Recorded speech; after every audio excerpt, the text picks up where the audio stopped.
Good morning po, good afternoon, good evening. Welcome sa channel ko po, Tito Noyce Vlogs.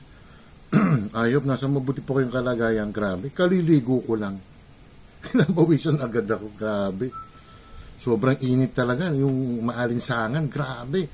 Maghapon po mga babayan, kaya konting ingat lang. Kung wala kayong gagawin naman, or wala kayong importanteng lakad, sa bahay lang kayo, mag-ano kayo. Huwag kayong pipirmi sa kwarto nyo kasi minsan, depende doon sa kwarto nyo kung may insulation yung bubong nyo. Sa amin kasi luma na to, ano na nga kami, mainit. Or kaya mag-aircon kayo. Ang problema lang, ang kuryente natin ngayon ay tataas from 11 pesos plus 13 pesos na po for the month of April. Mabuhay ang Meralco mga babayan ko. Ito pasensya na, ayan, nakita nyo yung ano, ayan. Yung mga kahon na yan, ibig sabihin, malapit na kaming mamaalam dito sa ano namin. Alam niyo na.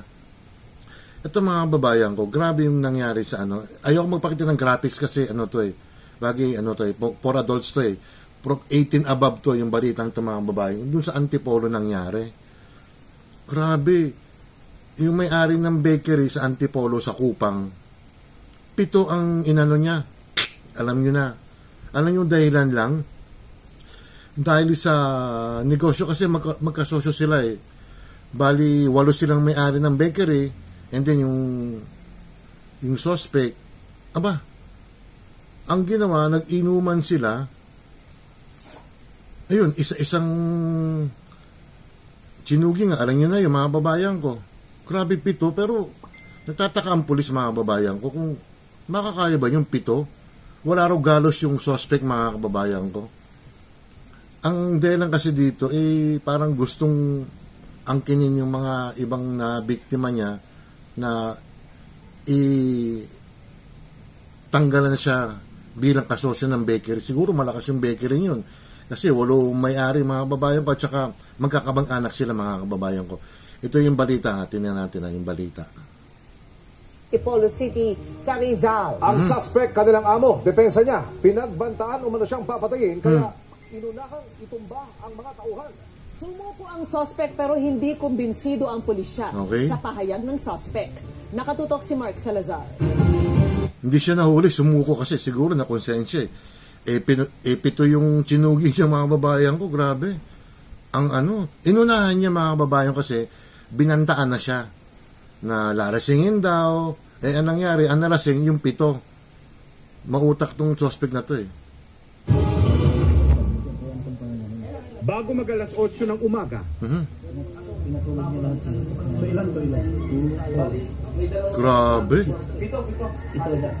Actually mga babayan ko, alas 11 pa lang, meron ng kaluskos na maingay dun sa may bakery mga babayan ko. Wala man lang pumuna, walang tumulong man lang, walang tumawag ng barangay.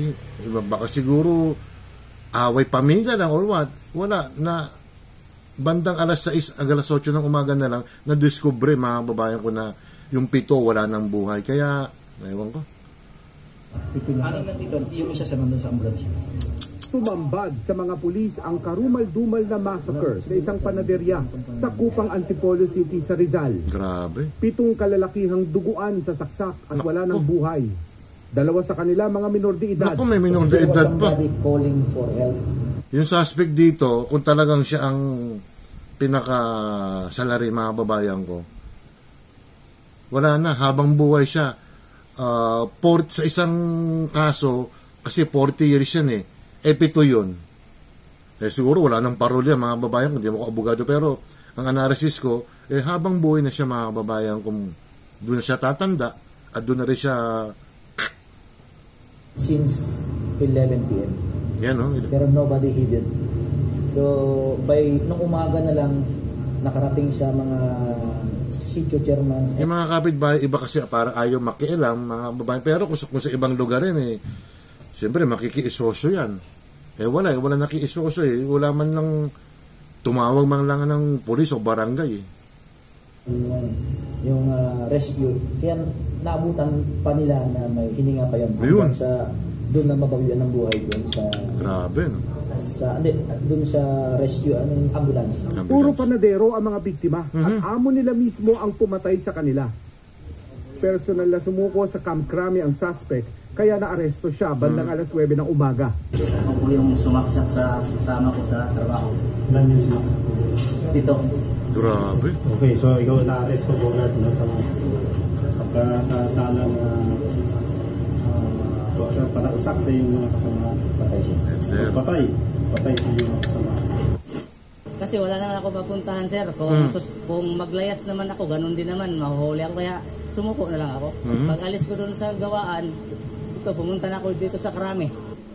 Ayon sa suspect, kasosyo niya ang isa sa mga biktima na kanyang master baker.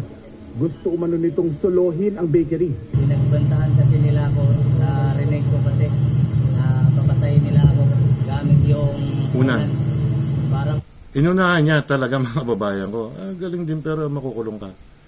pagdating ng asawa ko bukas, papalabasin Shoutout pala kay General Marbil at saka kay Auntie Claire. Babarawang krimen. nila na binangungot ako. Narinig ko, nag-uusap kasi sila. Dalawa kasi magkasosyo sa BR. Tapos yung mga trabahante namin, halos na mag-anak niya. Ayun. Kumbaga, pinagkaisahan nila ako. Kung mapatay ako, Ganyan, mga kababayan ko, pag mga ganyan siguro binantaan ka, i-report mo na sa police o sa barangay. Ipa-blatter mo na. So, ang ginawa ng suspect, dinaan niya yung batas sa sariling kamay niya. Wala. Makukulong talaga siya kung mapapatunayan talaga, mga kababayan ko. Basta pagdating sa pera, nakaw. Kaibigan, kamag-anak. Kung masyado tayong sa pera, sakim. Yun lang. Opinion ko lang yun. Shout out sa PNP. Sinashoutout ko lang kayo, ha? siyempre sa kanya na mapupunta yung business namin. Kaya inunahan ko na sila. Birthday kahapon ng suspect, kaya nagpainom siya sa mga tauhan. Ayun. Pero kinutuban daw siya na itutumba na siya ng mga kasama sa oras na malasing at makatulog. Kaya pagkatapos ng inuman, lights out, isinagawa niya na ang massacre. Lahat sila, nakasugod sila sa akin. Lumaban sila sa akin. Kaso lang, wala silang kutsilyo. Kasi ako lang yung may kutsilyo. Hindi naman sila makatama, sir, kasi madilim. Walang ilaw. Galing. Lumalapit sila sa akin, sir. Niyayakap nila ako. Siyempre ako yung makasaksak. Hindi kumbinsido Paano mo madilim eh? May night vision ka ba? Hindi kaya may kasama to.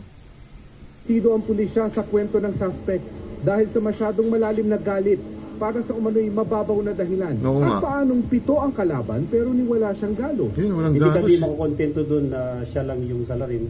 Possibly, may mga kasamaan din siya. So, Tawagin si titignan Morgan. natin yung angulo niya. Hindi lang tayo makontento Kilala doon sa si Morgan. mismo ng suspect, kundi kung ano yung masasabi ng mga ebidensya na magagather natin. Isinailalim na sa autopsy ang 7 biktima habang ang pulisya ay gumagalugad ng CCTV videos na Grabe. pwedeng makatulong sa Okay na yung mga babayan ko.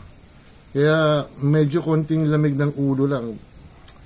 Sa bagay siguro wala siyang naisip kung hindi yun. Unahan na lang pero yung consequence ang mangyayari sa'yo, yung suspect. Inuulit ko, habang buhay ka makukulong yan.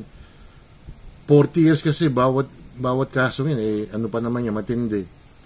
Ang ginawa mo, sana kung mga nasaktan lang, binawian ng buhay lahat. Yung 7, grabe 7 ang binawian ng buhay. Ang galing niya mga babayan ko. Kaya konting lamig ng ulo lang. Hindi natin masisisi mama. Baka ayun lang naisip niya talaga. Yung mga kapulisan naman natin, yung mga barangay natin, at yung mga ibang mga kababayan natin na pag may naririnig na tayong ganyang kanuskos, pwede man di kayo pumunta rin sa lugar.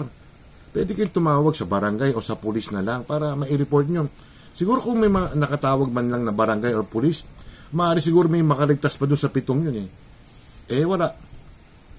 Dead man lang yung mga kapitbahay. Sigurado may kapitbahay yung mga kababayan ko, kaya wala. Ganun talaga. Pasensya na lang doon sa mamang suspect na lifetime ka makukulong. Kung may parol kang makukuha, pero 7 yan yung binawi mo ng buhay. 2 minor de edad pa. Yung shoutout muna tayo, ha. Shoutout kay General Marbil at saka kay Auntie Claire Castro. Yun lang, yung shoutout ko lang kayo.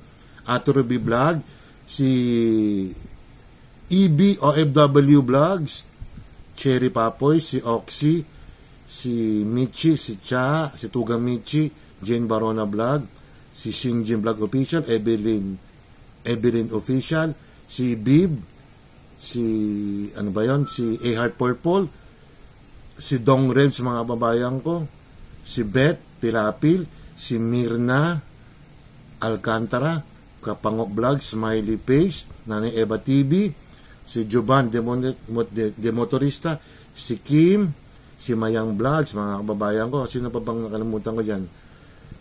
Sino ba yon? Si Chabs, sino pa ba? Si Elis Neris, si Ems ando na, no? Nabati ko na ba si si Glenn? Yun lang mga babayan ko, na-misplace yung listahan ko eh. Ano ko lang medyo baka mapunta tayo sa mga ganyang kaso, medyo relax lang kayo. Pagdating sa pera is huminaw na lang kayo.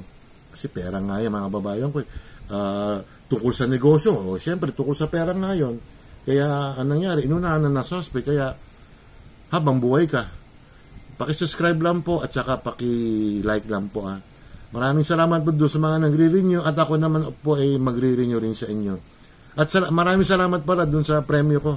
Galing kay Cha 100. Magdagdag ditang renewal. Salamat po, ingat. Bye.